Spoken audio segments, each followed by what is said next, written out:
আপনারা দেখছেন নিউজ বাংলা প্রতিদিন। আমি গীতা। দেখে নেব আজকের হেডলাইন। হুগলির চুঁচুড়া বাংলা ভাষা ও সংস্কৃতি সংরক্ষণ সমিতি চুঁচুড়া ময়দানে আন্তর্জাতিক মাতৃভাষা দিবস পালন করল।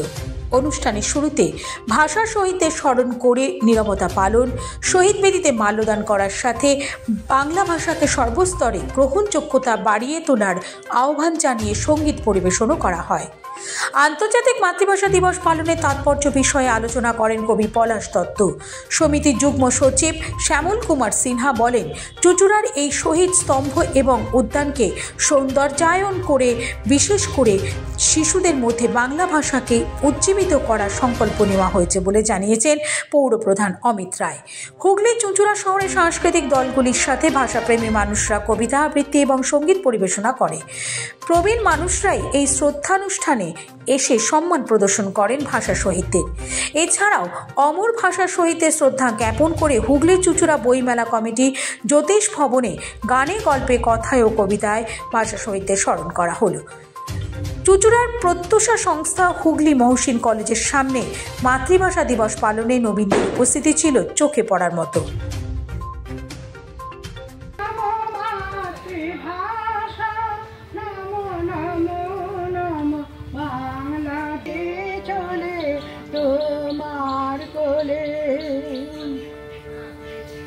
কিছু না বলে এসেছি চলে তোমার কোলে,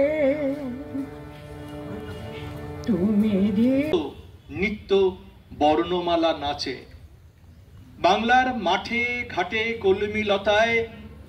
বাংলা বেঁচে আছে, বাংলা বেঁচে আছে পৌষে পিঠে পুলির মিঠে রোদে। ঘেটুর মাতৃভাষার সূর্যোদয়, একুশ তো কোনো সংখ্যা নয়। মাতৃভাষার সূর্যোদয়, একুশ তো কোনো সংখ্যা নয়। মাতৃভাষার সূর্যোদয়, একুশ তো ভাইয়ের রক্তে রাঙানো করুণ গাথা, কেমনই ভুলি সেই নিঠুর মহতি বলিদানের কথা। একুশ তুমি মোদের গর্ব, মোদের ভালোবাসা, মাতৃসুধা রস।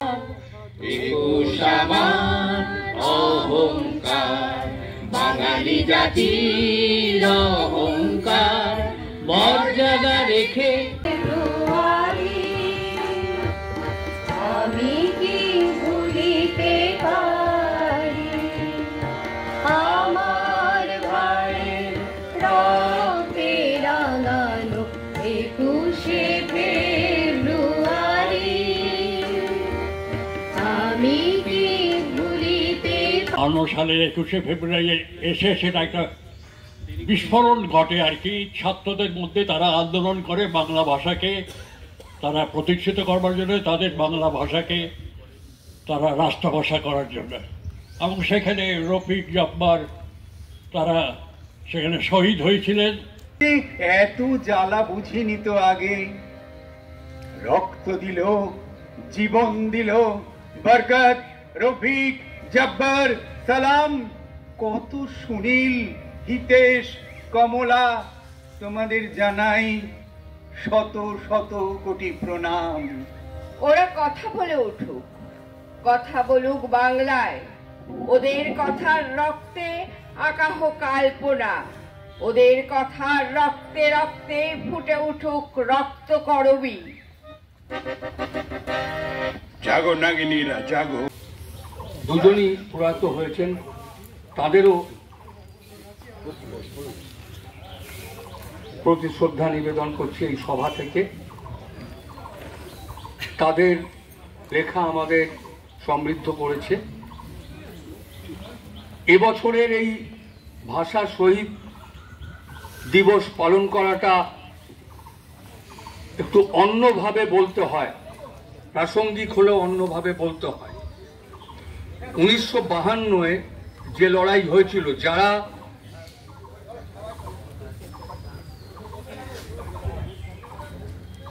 রফিক, জব্বর, শফিকুল, সালাম, বরকতদের হত্যা করেছিল, তারা আবার মাথা চাড়া দিয়েছে বাংলাদেশে। যে কারণে গণতান্ত্রিক পদ্ধতিতে সরকারের পরিবর্তন হয় সব দেশেই, যেখানে গণতন্ত্র আছে। কিন্তু অত্যন্ত দুঃখ এবং আক্ষেপের বিষয়, সরকার পরিবর্তন এক জিনিস এবং যারা স্বাধীনতা সংগ্রামের লড়াই করেছিলেন জাতির পিতা, তার বাড়ি ভেঙে দেওয়া, তাদের স্মারক ভেঙে দেওয়া, তাদের লাইব্রেরি ধ্বংস করে দেওয়া, যেসব স্মারক আছে সেগুলোকে ভেঙে গুড়িয়ে দেওয়া, এটা কোনো সংস্কৃতি নয়। আজকে 21শে ফেব্রুয়ারি আমাদের চুঁচুড়ার ভাষা শহীদ উদ্যান এবং যে স্মারক এখানে আমরা গঙ্গার ধারে প্রতিষ্ঠা করেছিলাম 1915 সালে, সেখানে তারপর থেকেই প্রতি বছর 21শে ফেব্রুয়ারি আমরা শহীদ দিবস পালন করি। এবছর সেই অনুষ্ঠান হচ্ছে। এবছর আমাদের অরুণ দা, প্রতুলবাবু, এখানকার যারা স্বনামধন্য লেখক এবং বাংলায় গান গাই বিখ্যাত, ইনি মহর্ষি কলেজে পড়াশোনা করেছেন, কলেজ স্কুলে পড়াশোনা করেছেন এবং এরা যেভাবে সমৃদ্ধ করেছেন বাংলাদেশ, সেটাও আমরা স্মরণ করেছি। এবং সেই সঙ্গে সঙ্গে বাংলাদেশে যেখানে 1952 সালে এতজন মানুষ প্রাণ দিল, আব্দুল বাটর জব্বর সহ অন্যান্যরা, তারপর একটাই মাত্র দেশ যেখানে ভাষার দাবিতে দেশ স্বাধীন হলো, ভাষার জন্য লড়াই করে দেশ স্বাধীন হলো 1999 সালে। সেখানে ইউনেস্কো, আপনারা জানেন যে এটা ভাষা দিবস হিসাবে সব ধর্মের সব দেশের ভাষাকে স্বীকৃতি দিয়ে ভাষা দিবস হিসাবে তাদের স্বীকৃতি দেওয়া। সেই বাংলাদেশে আমরা অত্যন্ত আমাদের হৃদয় বেদনাক্রান্ত হয়ে যাচ্ছে যে সেখানে যেভাবে দেশে স্বাধীনতার লড়াই যেমন হয়, তেমন সরকার পরিবর্তনের জন্য ভোট আছে, ওখানে একনায়কতন্ত্র ছিল, তারপর ভোটের ব্যবস্থা হয়েছে, ভোটের মাধ্যম দিয়ে গণতান্ত্রিক পদ্ধতির মাধ্যম দিয়ে সরকারের পরিবর্তন হয়। কিন্তু ভাষা শহীদ স্মারক, ভাষা আন্দোলনের যিনি জাতির জনক বঙ্গবন্ধু মুজিবুর রহমানের বাড়ি ভেঙে দেবে, সেখানকার মিউজিয়াম ভেঙে দেওয়া হবে, সেখানকার যেসব স্মারক ছিল বাংলা ভাষা সেগুলো নষ্ট করে দেওয়া হবে, এটা সারা পৃথিবীর বাঙালিরা মেনে নেবে না, বরদাস্ত করবে না। আমরা এখানকার বাংলার মানুষেরা এবং চুঁচুড়া শহরে আমরা এই সভা থেকে আমরা এর প্রতিবাদ করেছি এবং আমরা এই প্রতিবাদ করে সেই ভাষা সর্বত্র পৌঁছে দিচ্ছি যে আমরা এটা বরদাস্ত করি না, মানি না এবং এই অন্যায় প্রতিবাদ সারা পৃথিবীতে হওয়া দরকার বাঙালি ভাষাভাষী সবার ক্ষেত্রে। সেই কারণের জন্য আমরা এখান থেকে বাংলাদেশের যারা এই অত্যাচারের সাথে যুক্ত হয়ে গেছে, যে কারণের জন্য ভাষা আন্দোলন হয়েছিল, সেই কারণটাকে প্রতিষ্ঠা করার জন্য একটা চক্রান্ত শুরু হয়েছে, তারই এখানে আমরা প্রতিবাদে সরব হয়েছি। আমি জানি বাংলাদেশের মানুষও লড়াই করছে, প্রতিবাদ করছে, সেখানে আবার হয়তো আবার একটা ভাষা আন্দোলন হবে, লড়াই হবে এবং তার মধ্যে দিয়ে এইসব যারা দুষ্কৃতী তাদের পতন ঘটবে এবং তারা দূরে সরে যাবে। আক্ষেপের বিষয় এখানে, কিন্তু আমরা এখানে যে ভাষা শহীদ উদ্যান আছে সেটাকে আরও সুন্দরভাবে করা এবং এই অংশটিকে আমরা ভাষা শহীদ উদ্যান হিসাবে চিহ্নিত করব। এটা হয়ে গেলে এটাও আমরা এখান থেকে উদ্যোগ নিচ্ছি এবং সেই সঙ্গে সঙ্গে এখানে যারা প্রবীণ মানুষেরা, মানববন্ধুবাবু থেকে 90 মানুষ, তারা এখনও এই কাজ করে যাচ্ছেন ভাষা আন্দোলনের জন্য যে এবং সভা করা এটা করে যাচ্ছে তাদেরও, এবং যারা উপস্থিত হয়ে আজকের এই অনুষ্ঠানে সমৃদ্ধ করেছেন।